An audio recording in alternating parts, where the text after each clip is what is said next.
경찰이 스토킹 가해자에게 스토킹 피해자의 신상을 넘겼다. 참 황당한 일입니다. 경찰이 유출한 신상. 도대체 누가 누구에게 뭘 넘겼다는 건지 함께 보시죠. 그제 한동훈 장관으로부터 공동주거침 및 보복범죄 등의 혐의로 고발이 된 한 매체가 있죠. 경찰이 긴급 응급조치를 했습니다. 주거지 100m 이내 접근 금지하라는 겁니다. 그런데 한동훈 장관에게만, 즉 피해자에게만 송부할 수 있는 긴급 응급조치 결정문을 경찰이 그 매체에 전달했다는 겁니다. 한 장관 주소 등 가족 인적사항이 담겨 있던 거예요.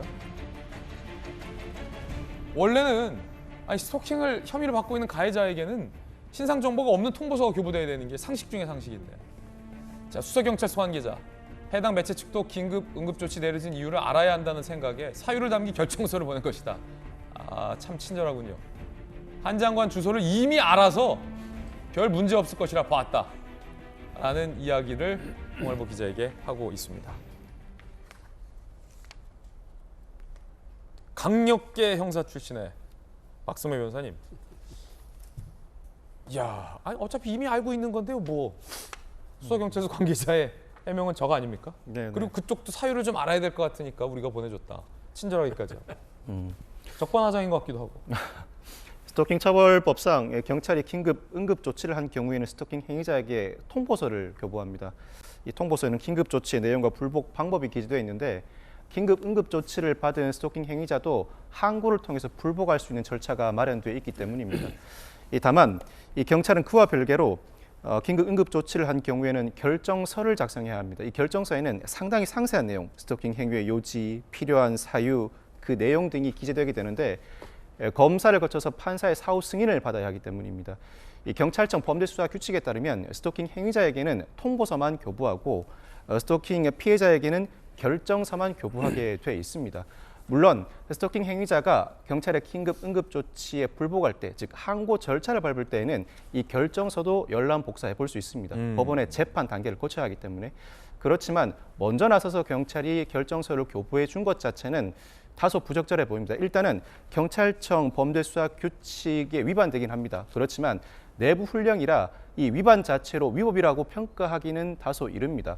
그렇다고 하더라도 향후 긴급 응급 조치를 받게 된 스토킹 행위자가 불복할 경우를 대비해서 미리 보내주는 것 자체는 다소 앞서 나간 감이 있고, 이미 집 주소를 알게 되거나 향후 알게 될 여지가 있다고 하더라도 적어도 집 주소는 가리고, 즉 구체적인 집 주소는 가리고 교부해주는 조치가 충분히 취해졌어야 하지 않을까 싶습니다. 스토킹 행위자 중에서는 집 주소를 모르는 경우도 있습니다. 전화 연락을 여러 차례 반복한다고 하더라도 피해자의 집 주소를 구체적으로 알지 못하는 경우도 있는데, 이와 같은 관례가 반복되다 보면 오히려 스토킹 행위자에게 구체적인 피해자의 신상 정보를 더 알려주는 형상이 될 우려도 있기 때문입니다. 이 기사 댓글 중에 왜 아예 현금문을 열어주지?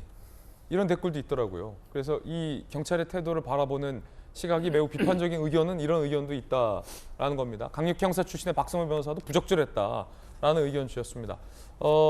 기자 출신의 김소연 교수는 어떻게 보십니까?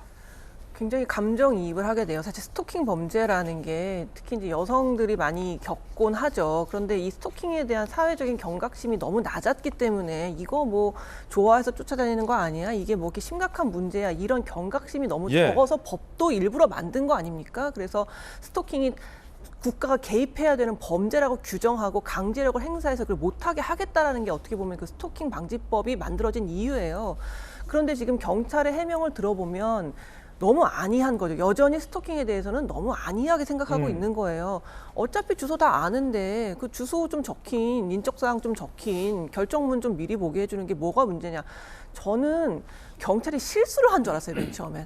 통보서를 보냈어야 되는데 헷갈려가지고 결정서를 보낸 건가라고 했는데, 지금 경찰의 해명을 들어보면 일부러 결정서를 보낸 거예요. 뭐 좀 알게 되는 게 뭐가 어떠냐, 이미 다 알고 있는데.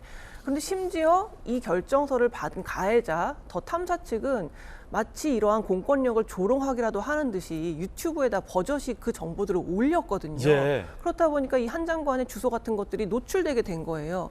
본인은 지금 긴급 응급조치 때문에 100m 이내로 못 들어가지만 이 주소를 본 사람들 중에서 한 장관에 대해서 굉장히 뭐 부정적인 인식을 갖고 있는 사람들은 그 근처에 얼마든지 갈 수 있다는 거 아닙니까? 어떻게 보면 좌표를 찍어가지고 사람들한테 거기에 가라는 식으로 말만 안 했지 사실은 그런 행동이 충분히 일어나게끔 지금 한 것인데 경찰의 이러한 안이한 대응이 결국은 스토킹 피해자들 또 그 가족들을 이렇게 불안에 떨게 하고 있고 또 이렇게 유튜브에 올림으로써 결국 목적은 무엇이냐?